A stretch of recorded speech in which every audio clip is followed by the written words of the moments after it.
I'm Harold Bell, and this is the Legends of Inside Sports and the Way We Were.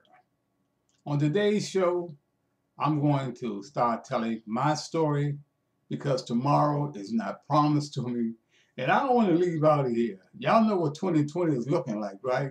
So instead of me trying to finish my book and do the rest of my documentary with Muhammad Ali, I'm going to put my story up on YouTube so everyone will know my story. You know, my history, because our history is not being kept properly. It's being suppressed. So I decided I would go ahead and start putting segments of my story up. So he said, well, who is Harold Bell? Well, Harold Bell is a fourth generation Washingtonian. I've been called the godfather of sports talk and some other names that I can't mention here on on this segment because this is a family show. You know, there have been so many sports personalities, athletes, entertainers to come through Inside Sports and Kids in Trouble over the past 50 years. And I was looking at a list of them. And over 25 of them went on to become millionaires, went on to have buildings named after them, statues put up of them, on them.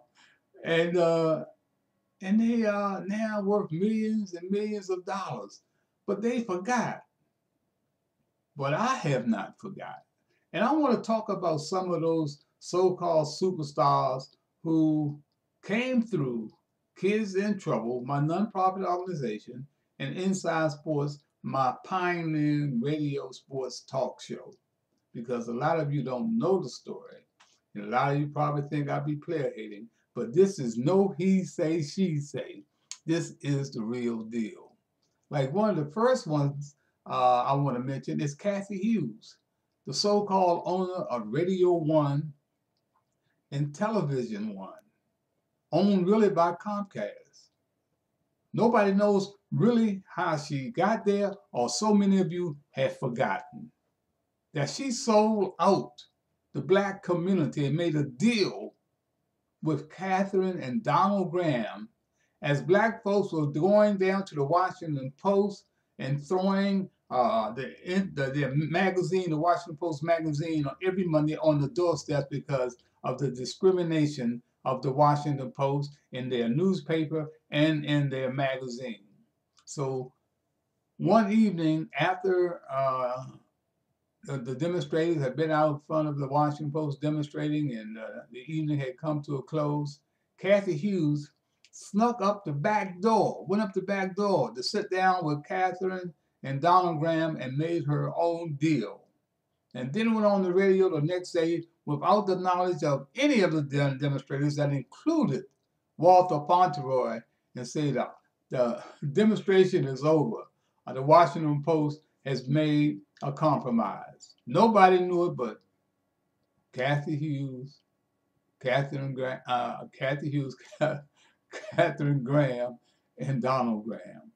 So now today she is worth $460 million.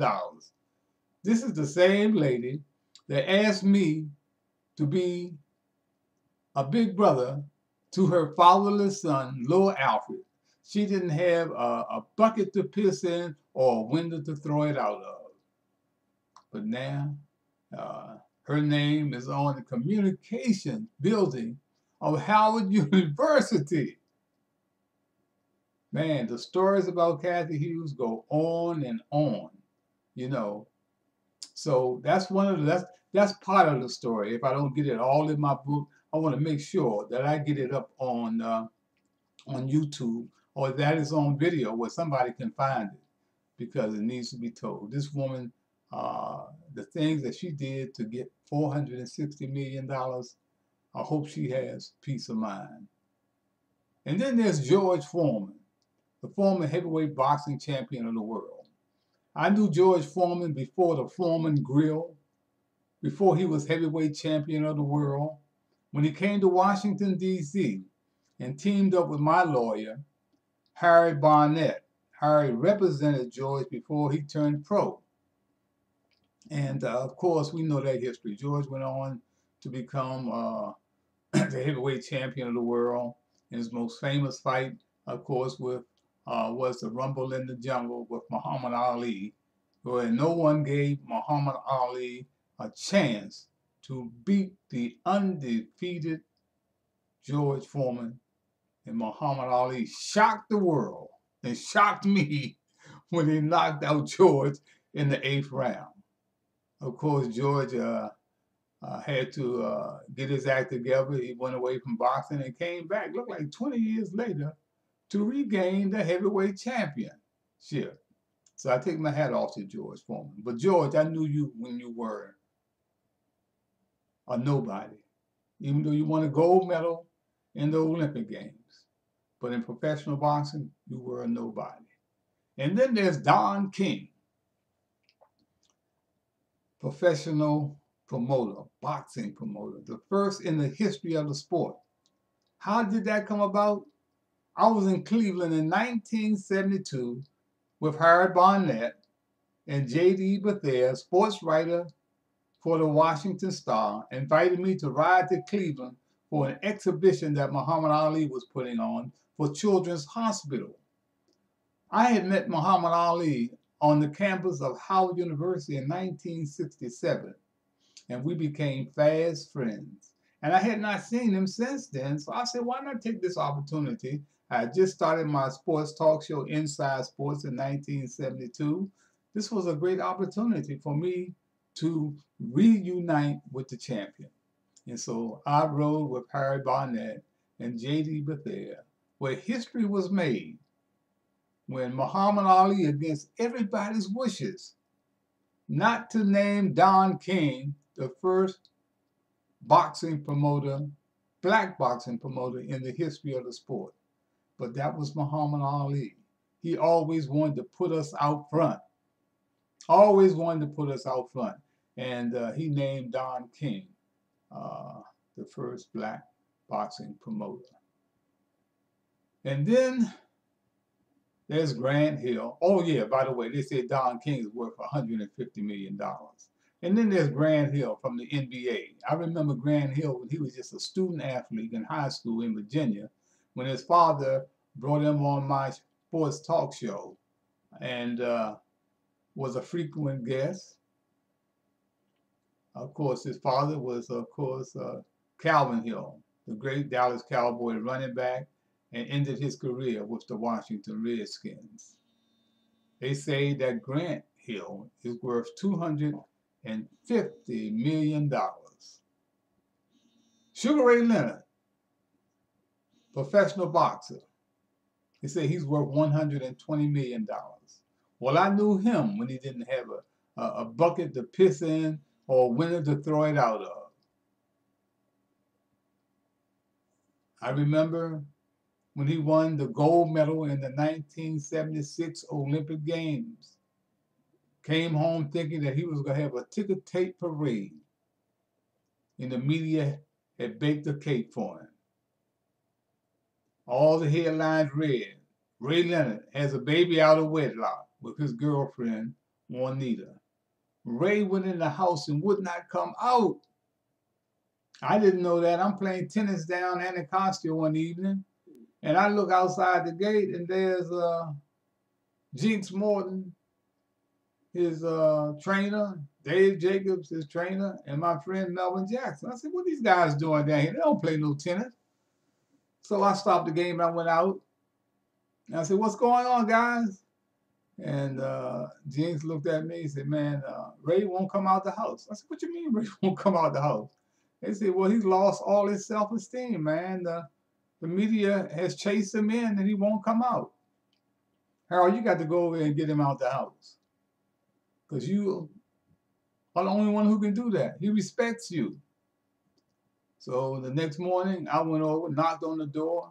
Who opens up the door with crocodile tears in his eyes with Sugar Ray Leonard? I cussed him out. I said, man, get your suit on and put that medal around your neck. I had already called my friend, Mr. Cousins, the principal of Harrison Elementary School in Northwest Washington, and told him to have a class for me. I wanted Ray Leonard to come up and talk to the class. Hey, I'll be there after lunch. He said, okay. See, I knew going to one of the elementary schools and taking Ray to speak to these kids, these little kids. They only saw the hero. They didn't. They were not player haters like us adults. You know, all we want to do is find a guy's weaknesses and talk about it and laugh at it. These kids saw the hero. And I started taking Ray Leonard to elementary schools. I took him on my show, Inside Sports. I was the only one that had a sports talk show in DC at the time to help rebuild his self-esteem. And I guess y'all know the history now. He went on to become the first professional boxer to earn $100 million. And then there's Jim Brown, NFL, the greatest player to ever pick up a football in the National Football League. They say he's worth $50 million. Well, Jim Brown and I have done a lot of things in the community, but Jim Brown is about Jim Brown. He has $50 million, and I'll be back to tell you about that a little later. $50 million. I had to get him out of jail. Of course, when his wife or the system charged him with domestic abuse and he was sent to jail, he asked his wife, Monique, to call me to get him an early release. But that's another story that I want to tell you about. Then there's Jair Lynch, Olympic gymnast. They say he's worth $13 million. When Jair Lynch was in high school, his father, Ackland Lynch, who was a professor at one of the colleges, used to show up at WSG Radio uninvited. Ackland would bring his son on Inside Sports to promote him. And I never said no. But they also forgot. Then there's Tony Page, outstanding high school athlete at the Master High School. His mom and dad were good friends of mine, frequent guests on Inside Sports. His mom was way ahead of her time. She was helping incarcerated young men back in the day, trying to help them get their lives together. And his father, Daddy Grace, was one of the legendary athletes to come out of Washington, D.C. Tony Page went on to play in the NFL for the New York Jets. I understand that he's worth about $15 million.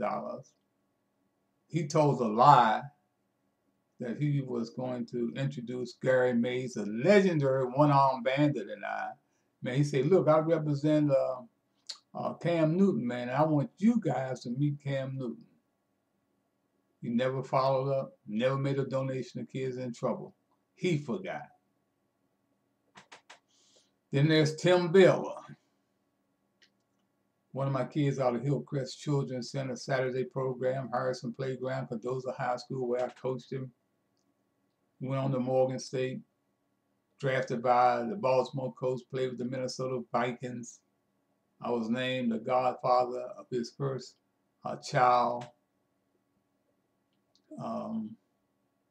They say he's worth about, what do they say, $25 million.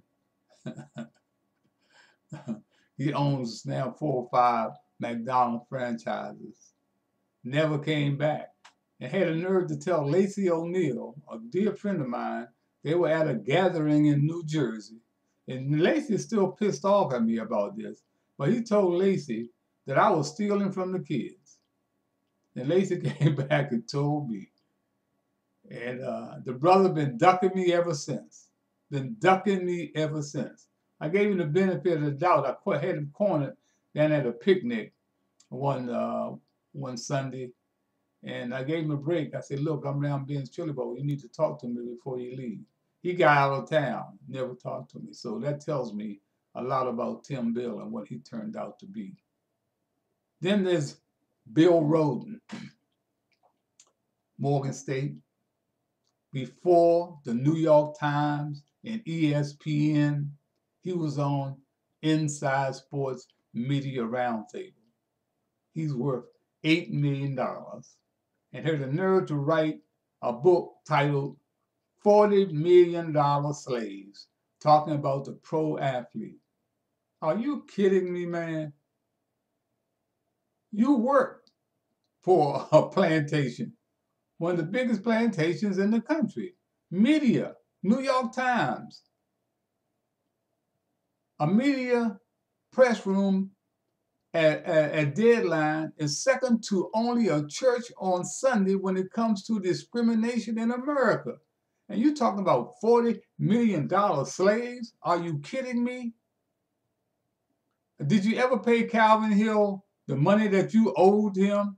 That Calvin Hill told me to go tell you to pay him his money.